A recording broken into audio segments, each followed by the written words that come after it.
Hello વિદ્યાર્થી મિત્રો, કેમ છો? મજામાં ને? હું દર્શના પરમાર મારી ચેનલમાં તમારું સ્વાગત કરું છું. તમે જોઈ રહ્યા છો રાહદર્શ એજ્યુકેશન, જેમાં આજે આપણે ભણવાના છીએ ધોરણ 10, એમાં પ્રકરણ 13, જેનું નામ છે આંકડાશાસ્ત્ર અને ખૂબ જ જરૂરી છે. એમાં સ્વાધ્યાય 13.1 નો પ્રશ્ન નંબર 8 અથવા તો દાખલા નંબર 8. બરાબર, ચલો જોઈએ આપણે કે નવું એમાં શું આપણને શીખવા મળવાનું છે. બરાબર, તો જો અહીંયા મેં રકમ લખેલી છે, તો આપણે વાંચતા જઈએ કે એક વર્ગમાં સમગ્ર સત્રની 40 વિદ્યાર્થીઓની ગેરહાજરીની યાદી વર્ગ શિક્ષક પાસે છે. બરાબર, તો વિદ્યાર્થીઓના ગેરહાજર દિવસો જે છે એનો મધ્યક આપણે મેળવવાનો છે. તો અહીંયા આપણને રકમ આપેલી છે. બરાબર, તો અહીંયા આપણે કોષ્ટક બનાવતા જઈએ. સૌથી પહેલા આપણે શું કરવાનું હોય છે? કોષ્ટક બનાવવાનું હોય છે. બરાબર, તો બનાવતા જઈએ. ચલો, શું આપ્યું છે? ગેરહાજર દિવસોની સંખ્યા. પછી બીજું શું આપ્યું છે આપણને કે ભાઈ વિદ્યાર્થીઓની સંખ્યા. શું આપ્યું છે? વિદ્યાર્થીઓની સંખ્યા. બરાબર, આને તમે કહો છો FI. બરાબર, તો ગેરહાજર દિવસોની સંખ્યા કઈ રીતે આપેલી છે? તો કે 0 થી 6, 6 થી 10, પછી 10 થી 14, 14 થી 20, પછી 20 થી કેટલા છે એમાં જોવું જોઈએ, 20 થી 28, 28 થી 38 અને 38 થી 40. તો એક વસ્તુ તમે આમાં જોઈ હોય તો કે એક વસ્તુ આપણને ખબર પડી. શું? તો કે આમાં વર્ગ લંબાઈ છે ને અલગ અલગ છે. જો વર્ગ લંબાઈ સરખી છે નહીં, તો આપણે UI વાળી રીત જે છે, બરાબર, એનો ઉપયોગ કરી શકીશું નહીં. તો બીજી કઈ રીતનો ઉપયોગ થશે એ આપણે જોઈએ. અને અહીંયા આપણને આપ્યું છે એ લખી નાખીએ 11, પછી 10, 7, 4, 4, પછી આપ્યા છે 3 અને 1. બરાબર, હવે આપણે મેળવવાનું થાય તો કે મધ્ય કિંમત. શું મેળવવાનું થાય? મધ્ય કિંમત. હવે મધ્ય કિંમત કઈ રીતે મળે છે? જો હવે બધાને આવડે છે. કઈ રીતે? તો કે આ બંને વચ્ચે આવતી સંખ્યા, તો કે 0 અને 6 વચ્ચે આવતી સંખ્યા કઈ છે? અથવા તો 6 ભાગ્યા 2 કરો, કેટલા આવે? તો કે 3 આવે. એની પછી 6 અને 10, 16, 16 ભાગ્યા 2 એટલે કેટલા આવશે? 8. અથવા તો એમ પણ કરી શકો 6, 7, 8, 9 અને 10 કઈ સંખ્યા વચ્ચે આવી? તો કે 8 આવી. પછી જો 10, 11, 12, 13 અને 14 તો કઈ સંખ્યા વચ્ચે આવી? 12. બરાબર, એ રીતે આપણે કરી શકાય છે. જો આપણે સરવાળો અને ભાગાકાર 2 વડે ન કરવો હોય તો 14, તો કે 15, 16, 17, 18 અને 19 કઈ સંખ્યા વચ્ચે આવી? તો કે 17. તો અહીંયા મધ્ય કિંમત થશે 17. પછી એની પછી 20, 21, 22, 23, 24, 25, 26 અને 27. તો એક એક કાઢતા જવા લો બંને બાજુથી. તો વૈધા 24, તો મધ્ય કિંમત આપણે આવશે 24.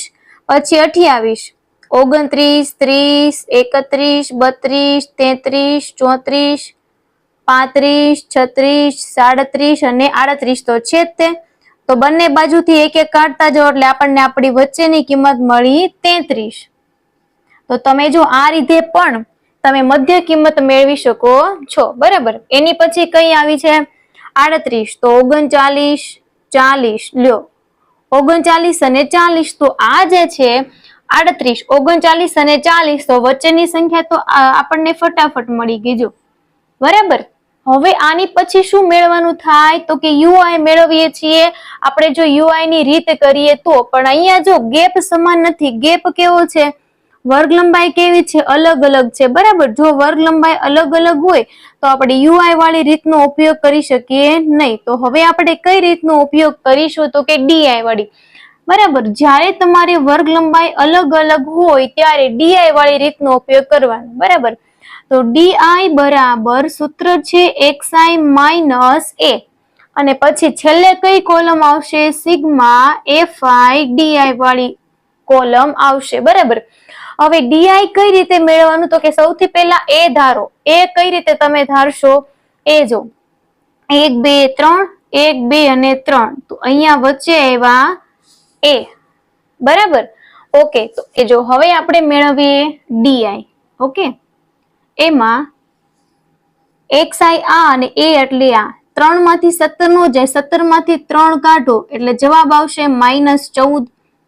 17 માંથી 8 -9, 17 માંથી 12 -5 અહીંયા 0. 24 માંથી 17 બાદ કરો એટલે 7 આવશે. 33 માંથી 17 બાદ કરો એટલે આવે 16 અને 39 માંથી 17 બાદ કરો એટલે આવ્યા 22. ઉપરની સંખ્યા માઇનસ આવશે, નીચેની સંખ્યા પ્લસ આવશે. બરાબર, શા માટે ખબર પડી ગઈ હવે આપણને. બરાબર, કેમ કે નાની સંખ્યામાંથી મોટી સંખ્યા બાદ ન થાય એટલા માટે.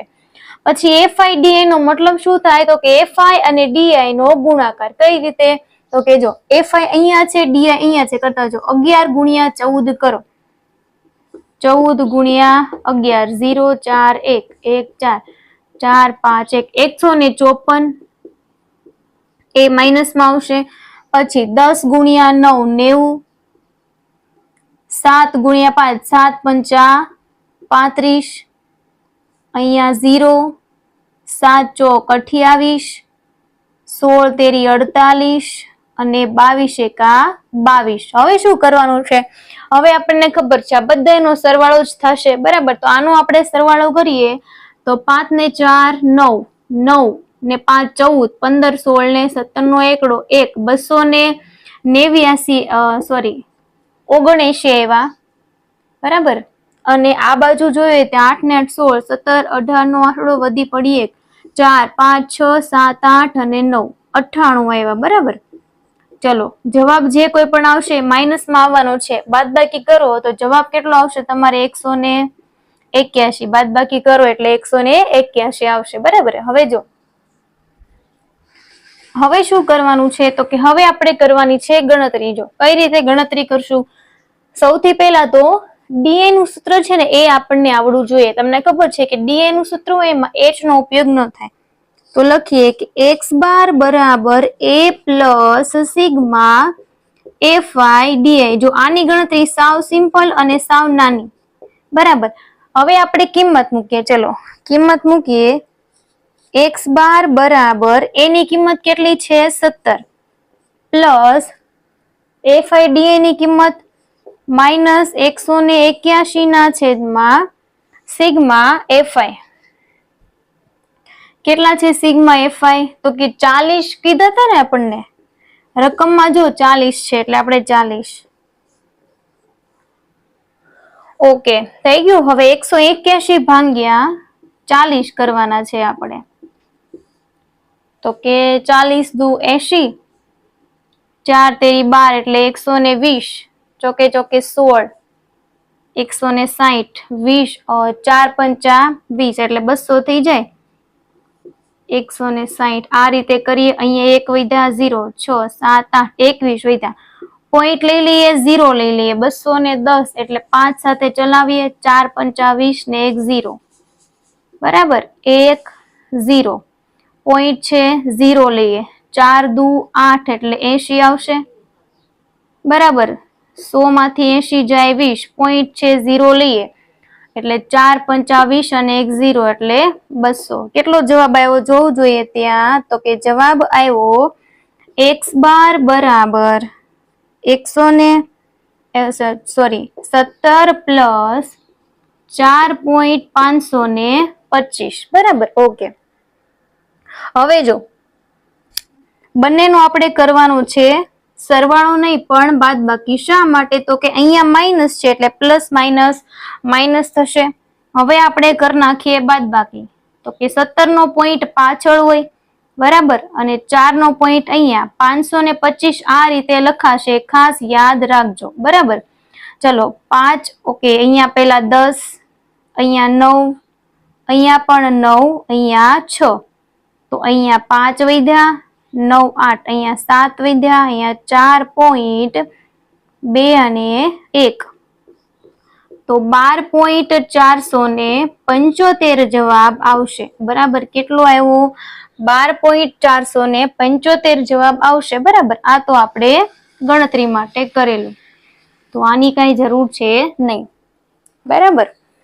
ઓકે, શું આપણને પૂછ્યું તું એ છેલ્લી લાઈન લખવી પડશે. શું કીધું તું આપણને જોવું જોઈએ. એમાં શું કીધું તું કે વિદ્યાર્થીઓની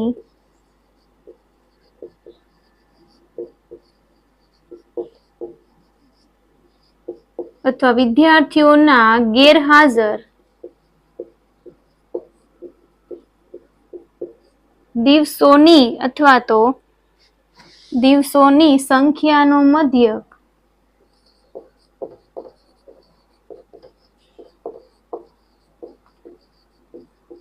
12.475 મળે. બરાબર.